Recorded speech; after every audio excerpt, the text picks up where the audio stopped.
Welcome to this episode of Locked In. If you haven't seen the video, I did recently crash and fracture and dislocate my shoulder. I'm finally feeling a little bit better. And to be honest, this is the first time I'm actually taking a look at my bike since then, since I honestly haven't been able to really lift it off the wall since my accident. I'm finally feeling good enough. So I wanted to show what I recommend doing after you've had a crash on your bike. Hopefully that never happens, but if it does, here's some things to make sure to go over before hopping back on the bike and getting back out on the trail. So in this video, all we're gonna be doing is assessing kind of the main core features of every part of your bike and looking it over. Now, if you don't feel comfortable doing this, obviously the best thing to do is take it to a bike shop, mention that you did take a crash and have them look at it for you. But realistically, you can do it all yourself, and all you're gonna need is your basic set of tools and your torque wrench or torque key to retighten some of the bolts, because you obviously want to go through the entire bike. Let's start with the front to the back. So the first thing you're going to want to double check, obviously, is how true your wheels are, and if you did hit them hard enough to take them out of true.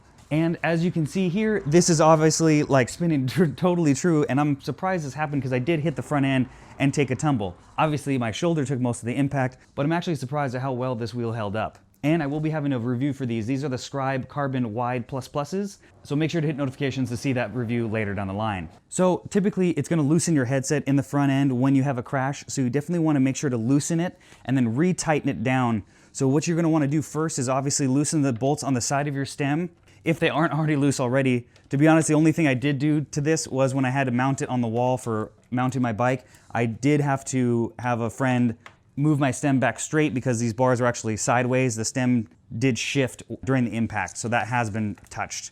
So after loosening your side stem bolts, you want to make sure to fully tighten and double check how tight that headset is, making sure to take out any play that you might have. After doing that, you obviously want to make sure that your stem is straight, and then torque these to the appropriate Newton meter, which is typically 5 Newton meters. After that, you're going to want to inspect your handlebars. So if you do run obviously a front Garmin mount or computer mount, you want to take that off just so you have full access to the stem bolts as well. And what I'm checking for here is to see if my bar is actually rotated. I actually make a little mark with a Sharpie for the angle of my bars, so if I ever switch out to a rigid stem versus my shock stop stem, I can easily quickly align the bars, and this is a good indication to see if my bar is rotated, and it doesn't look like they have. You can see here that obviously my shifter is pretty gacked. It didn't cut all the way through. Well, I guess it did actually a little bit. And obviously I have some scuffing here.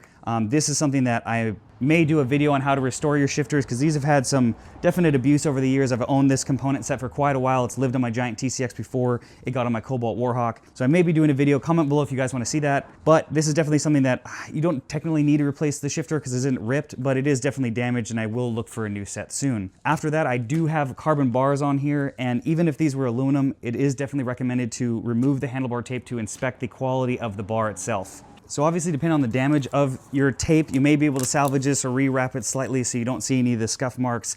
It is a little bit worse on the other side. I'm gonna try to keep this in shape. So eventually I'm gonna order some new tape, but at least I can maybe throw this back on here for just initial testing purposes when obviously setting the bike back up. This is something a lot of people either overlook or don't think about if they don't see a massive bend or change in the bar, but it's definitely obviously something crucial, because if this fails on you, that's gonna be a bad day and you're definitely gonna crash again. Now, just like a carbon frame, if you've never had it inspect, if you have a crack or it's just a chip in the paint for your carbon frame, you want to do the tap test. Essentially what that is you want to inspect the bar visually. If you see any cracking or stress cracks anywhere on the bar itself, what you want to do is simply take a coin and tap it along the surface to see if the tone changes. So essentially all you're going to do is look for a crack. I don't see anything on this side so far, but essentially what you're going to do is just listen for a different change in tone when tapping the bar.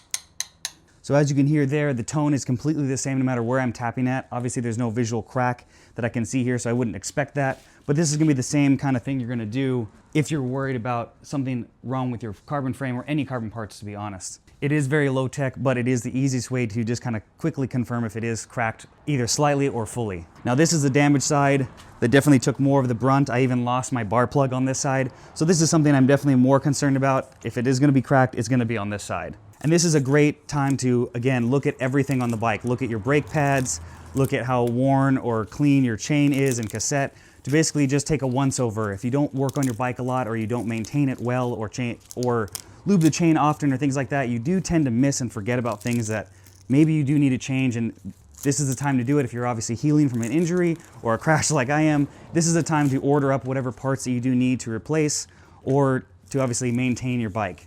Ooh, yep, wow. So this is the downside to running carbon bars on your gravel bike or any bike when you crash. This is for sure dusted. So as you can see here, that is fully cracked. Yeah, that is definitely done. No tap test needed for this. So unfortunately, as you can hear in the tone change, you can hear, obviously this is a severe crack. It's very obvious that it is cracked, but you can hear the tone change of the good pieces of carbon. And then when you get to the crack, it's gonna go very dead sounding, so.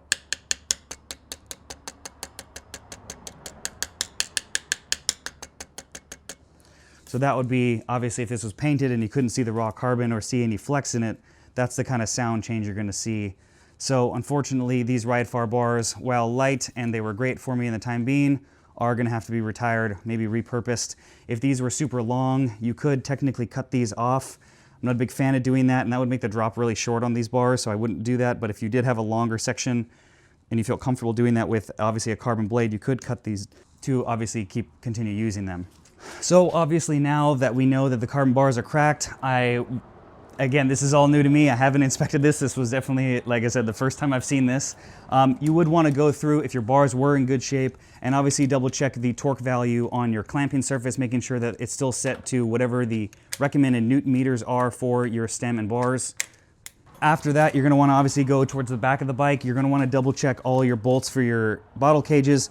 Double check your crank to make sure you don't have any play in it.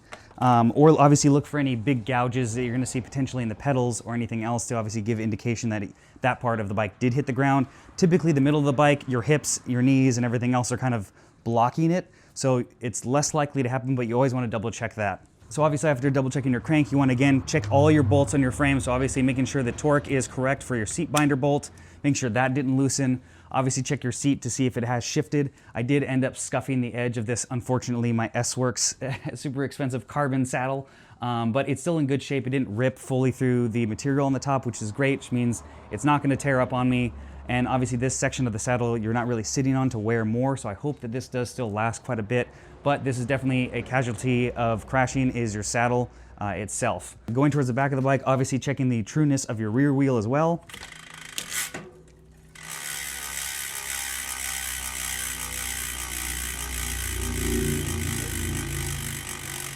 So this is slightly out of true. Again, not surprising, and I'm surprised it's honestly not more. This is definitely rideable, and I'm not worried about it moving so much that the tire hits the frame, but it is something that, unfortunately, I don't do myself, is truing wheels. I just can't figure it out for whatever reason.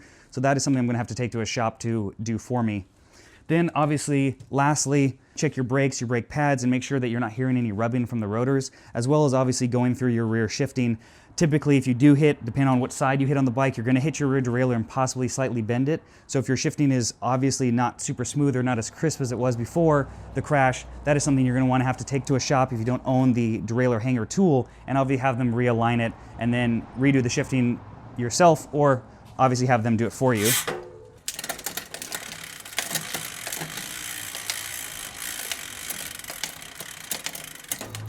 So the shifting feels pretty good. It feels a little bit lazier. I don't think that hanger's any issue, but I'm probably just gonna recheck my cable tension on this. It doesn't feel bad. Obviously, I wanna ride it before taking it to a shop to have it double checked.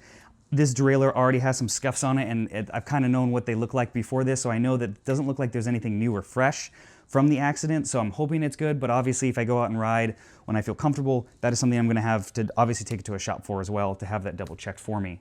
So I hope you like this video. I know it's a little bit different in style, and obviously you and me both are seeing that unfortunately my carbon bars that I just reviewed are no longer rideable. So unfortunately that's the case when you obviously take a tumble, and especially with nice carbon bars.